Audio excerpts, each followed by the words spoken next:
नमस्कार फ्रेंड्स। 14 सितंबर की शाम और निफ्टी की वीकली एक्सपायरी वाला दिन। देखिए, निफ्टी बिल्कुल नाप तोल करके 21,000 पे, 21,100 पे बंद हुआ और बैंक निफ्टी 46,000 पे। तो मार्केट ठीक ठाक था। मार्केट की बात करेंगे, इसके अलावा एक सेक्टर को आज कवर करेंगे, डायग्नोस्टिक हेल्थ डायग्नोस्टिक वाले सेक्टर को कवर करेंगे। उसके अंदर बहुत अच्छे डेटा बनते नजर आ रहे हैं, उसकी बात करेंगे। तो चलिए वीडियो को शुरू करते हैं फटाफट।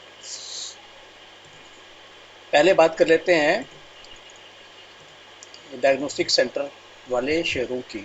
Doctor Lal path lab and metropolis दो देखिए शेयर इसके अंदर हैं जो कि बहुत अच्छा करते नजर आ रहे हैं।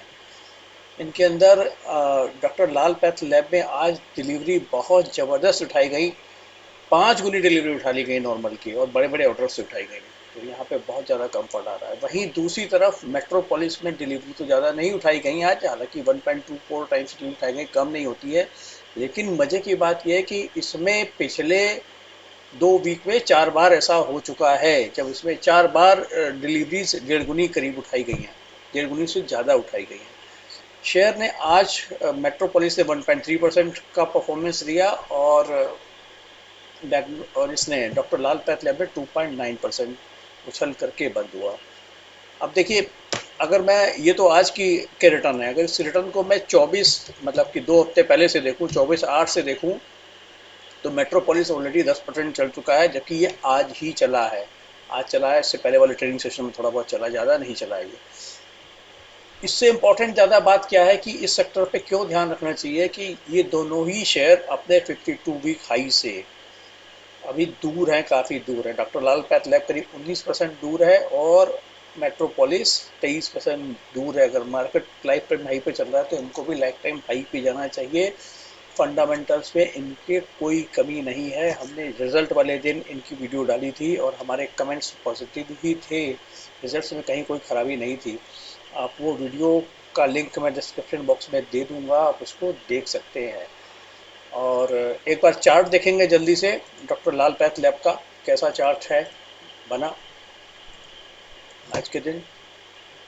तो चार्ट देखिए, अच्छे खासे भारी भरकम वॉल्यूम की हमने बात कर ही ली थी, और ये सारी अपनी एक्सपोनेंशियल मूविंग की जितनी भी लाइनें हैं, 100 दिन, 200 दिन, 5 दिन, 10 दिन, सबके ऊपर काम कर रहा है। ब्रेकआउट दिया ज़बरदस्त तरीके से, और टेक्निकल चार्ट के हिसाब से अब ये ब्रेकआउट है। ये ब्रेकआउट कहाँ तक जाएगा, देखिए यहाँ तक तो जाना चाहिए, 2390 तक जाना चाहिए। 2390 के बाद अगला पड़ाव उसका वही आएगा आपका 2500 वाला। तो इस शेयर को नज़र में रखा जा सकता है। कहीं भी छोटा मोटा मौका मिले, अगर डिप्स आए तो ज़रूर इसमें हाथ आजमाना चाहिए, क्योंकि रिस्क रिवॉर्ड के हिसाब से भी ये ठीक लग रहा है। तो ये तो हमने बात कर ली, स्टॉक स्पेसिफिक और सेक्टर स्पेसिफिक बात कर ली। और ज़्यादा डिटेल में देखना है आपको तो वीडियो का लिंक मैं दे ही दूंगा, उसमें आप देख सकते हैं। बात करेंगे बाज़ारों की। देखिए, बाज़ार तो जैसे बात की थी कि नाप तोल करके बिल्कुल बंद हुए, अपने जहां उनको बंद होना चाहिए था वहीं जा करके बंद हुए। कल की वीडियो में आपको ध्यान होगा, मैंने ये बोला था कि अगर बाज़ार ऊपर खुले तो नीचे की तरफ, और नीचे खुले तो ऊपर की तरफ। तो बाज़ार सुबह ऊपर खुला और थोड़ा तेज़ हुआ। जब तेज़ हुआ तो वही मौका था आपको पुट साइड में हीरो जीरो करने का। तो किया होगा तो अपने पैसे बनाए होंगे, नहीं किया होगा तो पैसे नहीं बनाए होंगे। तो जो हमारी एंटीसिपेशन थी डेटा को देखने के बाद, वो ऐसी ही थी कि मार्केट एक रेंज में रहेगा और दोनों तरफ चलेगा। तो ये बात हो गई कल की। कल तो गया, कल की तो हो गई छुट्टी। अब बात करेंगे नेक्स्ट वीक के डेटा कैसे बन रहे हैं। नेक्स्ट वीक का मतलब, निफ्टी में तो अगला वीक शुरू हो गया, और बैंक निफ्टी में अभी इस वाले वीक में, ट्रेडिंग वीक की बात कर रहा हूँ, इस वाले वीक में एक दिन काम हो गया, और फिर निफ्टी में 2 दिन काम हो गया। बहुत बढ़िया तरीके से इन्होंने इस बार इसकी सेटिंग बैठाई है, जिससे कि रोज़ कोई ना कोई एक्सपायरी होती रहे। तो पहले बात करेंगे निफ्टी की। देखिए, निफ्टी में सीरीज़ के शुरुआत में, मतलब वीकली सीरीज़ के शुरुआत में बहुत अच्छे डेटा तो बनते नहीं है, लेकिन जो भी डेटा बना है उस डेटा में 20,300 की कॉल में सबसे ज़्यादा बाइंग नज़र आ रही है, और उसके बाद नज़र आ रही है 20,200 के कॉल में।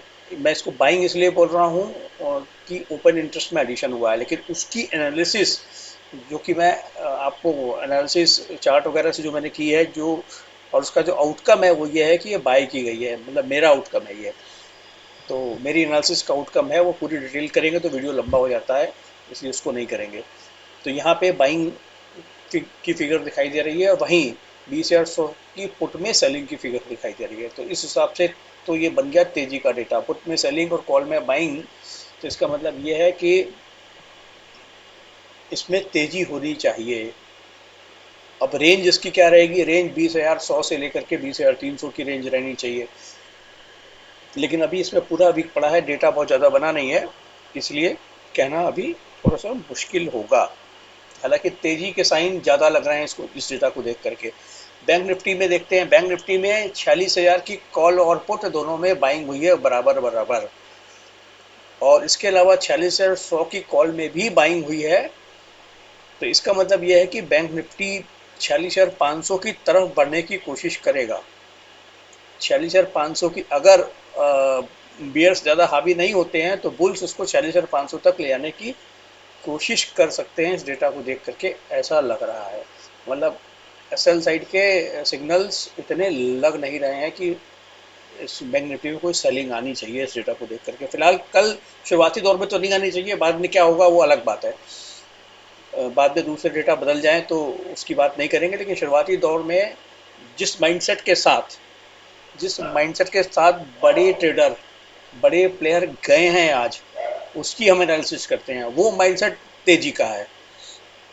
ठीक है।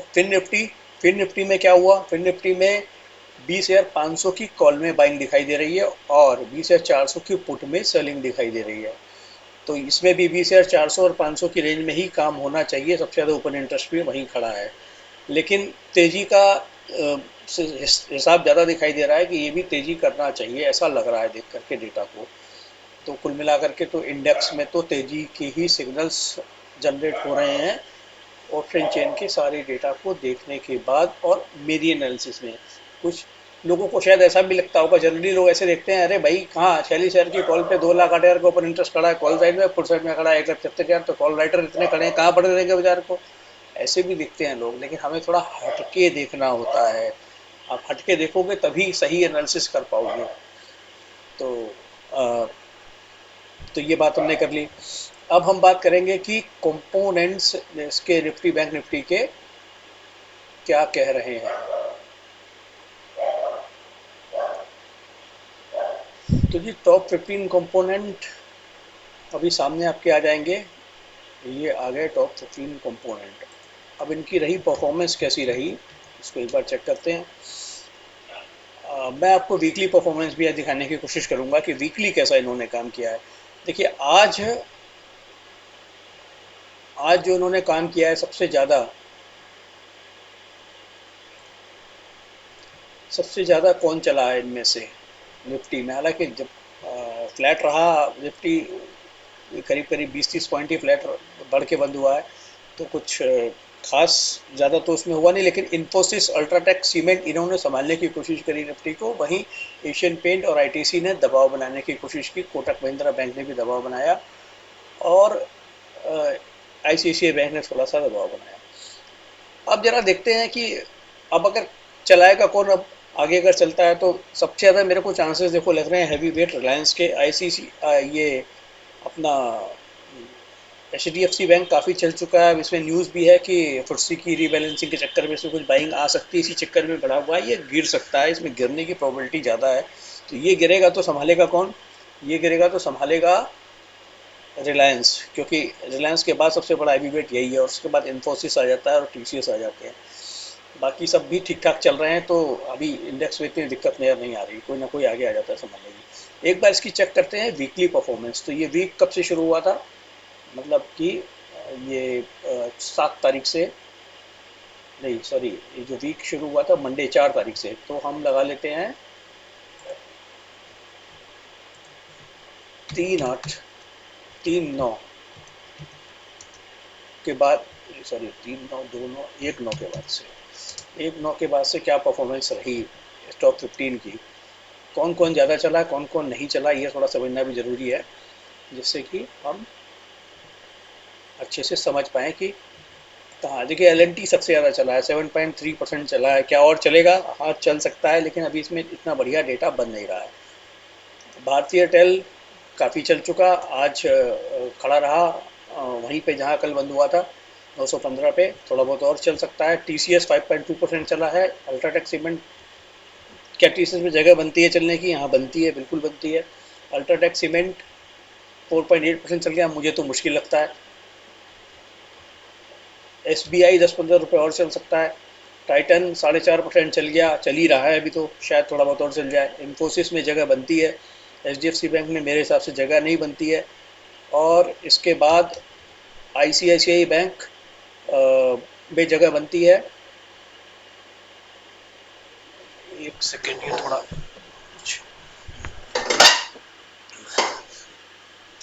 और इसके अलावा रिलायंस में सर्टेनली जगह बनती है, सबसे कम चला हुआ है। लीवर में FMCG में थोड़ा गड़बड़ चल रहा है, डिमांड आउटलुक ठीक नहीं लग रहा है, रिजल्ट भी ऐसे ही रहते हैं, ढीले ढाले ही रहने लगे हैं आजकल इसके। तो थोड़ा सा मुश्किल लग रहा है इसके अंदर भी। और तो ये रहा हमारा।